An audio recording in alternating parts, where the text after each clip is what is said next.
Na ile kazi mlitupatia ni ya miaka 5. Na uamuzi ni miaka 5 kwanza. Manake hii serikali lazima tutaiangalia tangu tuichague ni gani, jambo gani imetufanyia. Lakini kabla hatujaamua, lazima tuangalie viongozi wote ambaye pia wanataka uongozi.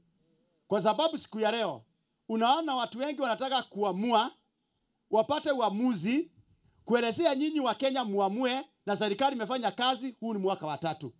Na unataka kulinganisha hii serikali ya miaka 3 na ile serikali ilikuwa miaka 10 na ile ingine ilikuwa miaka 10. Jameni, ukitaka kulinganisha serikali ya William Samoei Ruto na serikali ya Kibaki, serikali ya William Samoei Ruto, basi kwanza fanya utafiti, ujue serikali ya Uhuru Kenyatta ilifanya kazi gani miaka 3 ya kwanza. Serikali ya Moi ilifanya kazi gani miaka 3 ya kwanza. Serikali ya Kibaki ilifanya kazi gani miaka 3 ya kwanza. Alafu uchaguzi ukifika, tena uangalie hizo serikali zingine miaka 5 ya kwanza walikuwa wamefanya kazi gani. Kwa sababu siku ya leo, ukisikia watu wakipigana na hii serikali ya William Samoei Ruto, utafikiria amemaliza miaka yake 10. Fitina imewekwa, uchochezi umewekwa, na wale wanachochea wako na historia. Yale matamuzi ambayo tunasikia siku ya leo kutoka kwa viongozi, ni kama hawa viongozi hawajakuwa kwa siasa na hawana historia, unaweza fikiria ni mabishops. Ati hao wamekuwa wahubiri miaka yote. Mimi nataka kukumbusha viongozi wote ambao wanafanya campaign na ambao wanaongea kuhusu wengine, wakumbuke kila mtu ako na historia. Na historia yako haiwezi kufa ati kwa sababu umeungana na mrengo fulani. Wewe kama ulikuwa kwa serikali ambaye tuliagusha 2022, kumbuka kuna sababu ambaye silifanya mtolewe kwa serikali. Wakati unasimama, usisahau wa Kenya wanakumbuka yale uliofanya ukiwa kwa ile serikali nyingine. Kama wewe umekuwa kwa serikali, ulifanya na serikali kwa kiwango yoyote. Hata kama wewe ulikuwa mwalimu, kama ulikuwa DO, kama ulikuwa chief, ukumbuke wa Kenya wanakujua wakati ulikuwa chief. Wa Kenya wanakujua wakati ulikuwa DO. Kama kuna maneno ulifanya ukiwa DO, tutakumbuka mpaka siku ya leo. Kama kuna maneno ulifanya ukiwa mwalimu, hata saa hii tutakumbuka. Usije saa hii kusema mimi ni mwizi, kwa sababu mimi sasa ndiye mbunge wa Laikipia East, lakini wewe wakati ulikuwa chairman wa Munanda Laikipia, pia wewe uliiba dawa ya Munanda. Ukumbuke ile dawa uliiba ya Munanda ni ile tu sawa sawa na ile nimeiba saa hii ya CDF kama nimeiba.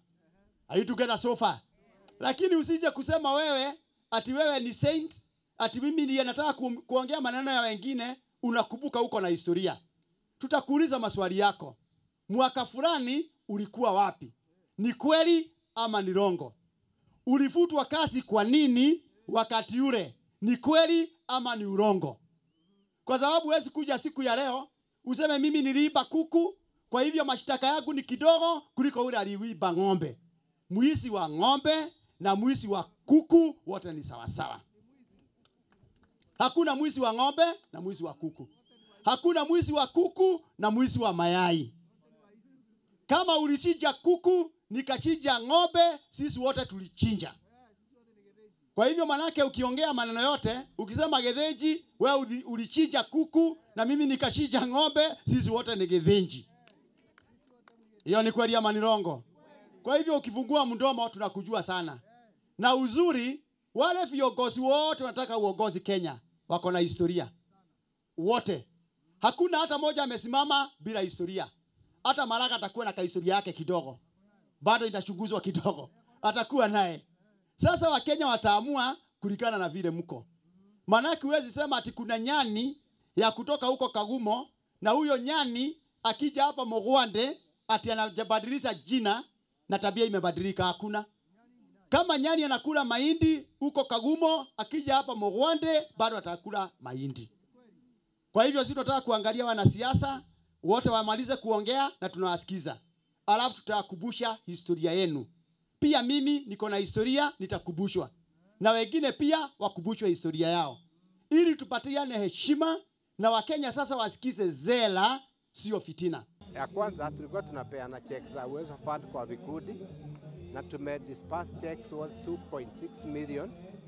Then tulikuwa tumeombwa na watu wakaaji wa Kirinyaga Central tuwanunulie hema, na hema ndizo hizo. Tumefanya mchango kwa program ya empowerment, mahali tumetumwa na president na pesa yake, tukatumwa na deputy president na pesa yake, na marafiki zetu wakatupatia pesa ingine. So 10 groups will go home with tents, na wale watu wana critic maneno ya empowerment kwetu Kirinyaga inasaidia, sababu this is the time we are doing, this is the 4th empowerment we are doing in Kirinyaga Central. The first one we did with Professor Kidiki, the deputy president, but we have done another one for Boda Boda with Mwangi Kiunjuri, and now today we are doing this one. Tukaona badala ya kuachia watu pesa, because at times they don't put that money in good use, we better buy whatever they want. So we have a memorandum with the people who are supplying these tents that they come, we pay them when they are here. So tumeshikana mkono na tumekubaliana tuendelee vizuri. Na maneno ya siasa, ningetaka kusema saa ya siasa haijafika, na this is the time to work for people of Kenya. Na wale wanataka kutuingisha kwa mtego ya siasa, sisi tumekataa kabisa, mpaka tufanyie watu wa Kirinyaga kazi. Wakati ya siasa ikifika, tukivaa viatu ya raba, tutawakimbisha mpaka huko Mount Kenya. And I can assure you, this is not an empty threat. Tutawaachia huko Mount Kenya, tutawasukuma vibaya. Na saa hii watu wa Kirinyaga wamerefuka. Hii serikali ni sisi tulichagua, na kwa sababu ni sisi tulichagua, lazima tuilinde na tuchukue development from this government, sababu tukishy away tutapotea bure. So we are in this government to stay, and we have to deliver for our people. So tutaendelea na hii serikali kuishikilia, na yule mtu anasikia kinyongo sana aache kutukana watu. Uhuru Kenyatta wakati alikuwa pale Thika Greens aliambia watu wa Jubilee watu waache kutukanana, wauze sera. It is a bit absurd. Na tunajua ni akina nani wanatukanana, na ile majina wanatuita, at times you even embarrassed before your kids. So let's watch our tongues, sababu hakuna siasa tunafanya kesho, sisi tufanyie watu wa Kirinyaga kazi.